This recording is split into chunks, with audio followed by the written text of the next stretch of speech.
Travelling the highways down the length of Italy is truly an experience. There's police driving Porsches, driving speeds that make your eyes water, and amazing scenery.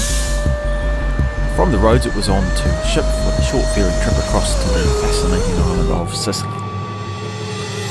Marsala, the city, is located on the west coast of Sicily. In the late 1700s, the locals got the okay to substitute their own wine in place of rum in English naval shipment. Brandy was added to the Marsala wine to maintain quality on the long ocean voyages, and thus fortified Marsala wine was born.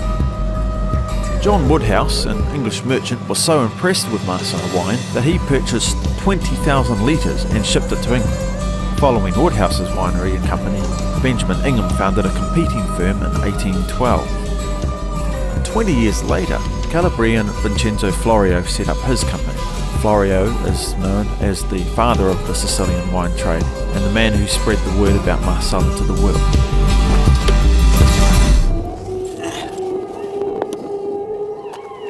Well, I'm here at Florio in Marsala, which is the bottom end of Sicily. It's about as far away as you can get anywhere in Italy, driven all the way from France. So we're going to have a look at this very famous product that they make here.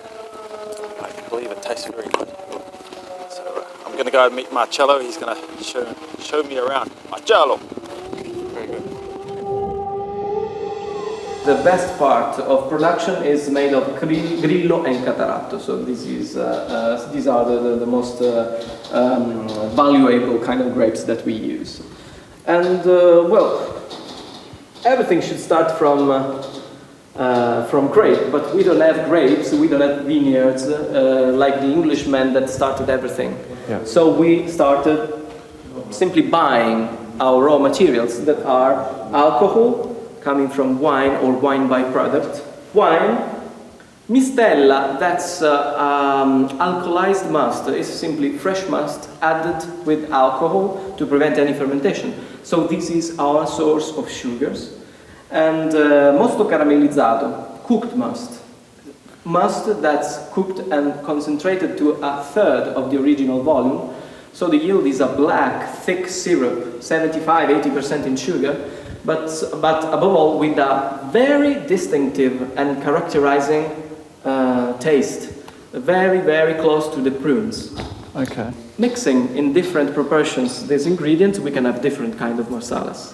So that cooked must is almost a bit like molasses. Yeah, very close to molasses. Yeah. The first one that I want you to taste is a virgin marsala. Virgin marsala. So we are tasting a two-ingredient marsala. Yeah. Only wine and alcohol, long aging periods. We are tasting a 1993 vintage, so a long time ago. Yes. And well, I think that this is the best expression of marsala, because as you can imagine, it's coming only from territory. Right. And that's it. Yeah. The temperature is very cold, as you can see by the water condensing, because this is a serving suggestion that we strongly recommend at this temperature. So let's say 10 degrees, something like that, 8 degrees, as an aperitif. So with the cheeses, like for instance some Parmigiano, or some other very tasty cheeses, or with dried fruits like roasted almonds, as an aperitif. Okay. At cold temperature, I stress this point because in this way you won't feel the 19 degrees in alcohol. So it's very alcoholic. Right. And the color, of course, is really light, because it's only wine alcohol, and the oxidation processes taking place during the years. So this is the kind of color that you are going to experience in a virgin marsala. Okay, forget coffee-like colored marsala. Right. This is aged only in red oak for over 10 years. Yeah. The kind of grape is Grillo. so the best grape that that this territory produces. Not every vintage is going to be the good one, Okay. because we produce virgin Marsala only in the best years, the best vintage. Right. Yeah. So, Cheers. see.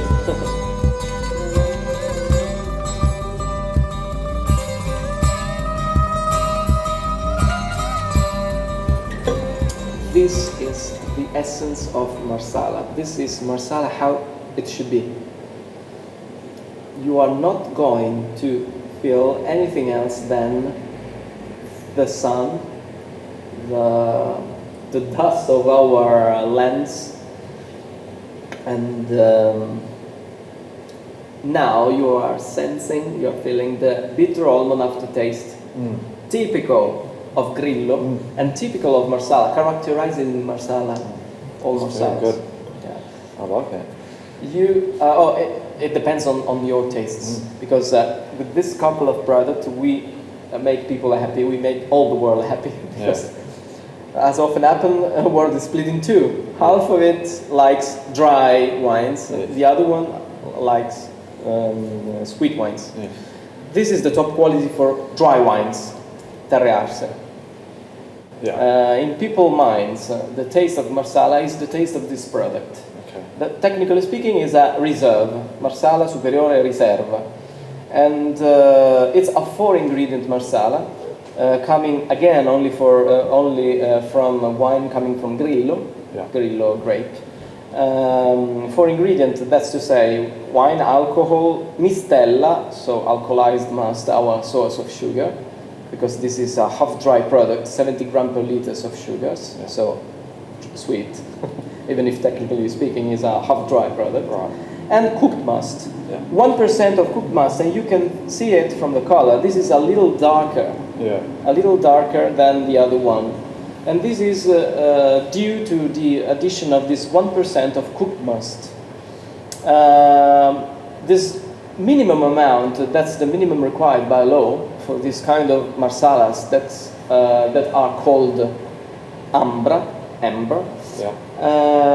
It's enough to characterize a lot of this product. The main hint that you can experience tasting a reserve is the prune hint that's coming from the mosto cotto, the cooked must. This is the dessert wine. I mean, with all our pastry, and when I say our, I mean coming from this territory. Cannoli, cassata, very typical, made with ricotta cheese. Or the almond biscuits, very typical of Erice, for instance, very close to us. Well, this is the one that goes together with all these pastries and all these things. In a mouth will be another story, because this is very sweet, even if technically speaking is a half dry, I repeat, but 70 grams per liter is a lot of sugar. A lot of sugar.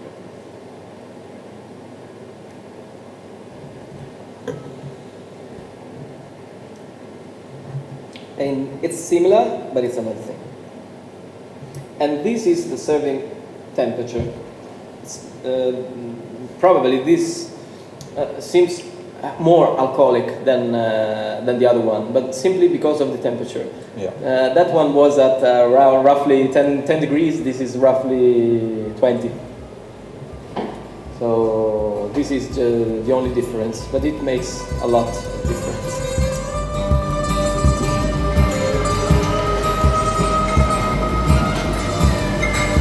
Marsala is another one of those products that you can only fully appreciate having been in the place where it's actually made and experienced the history and culture of that location.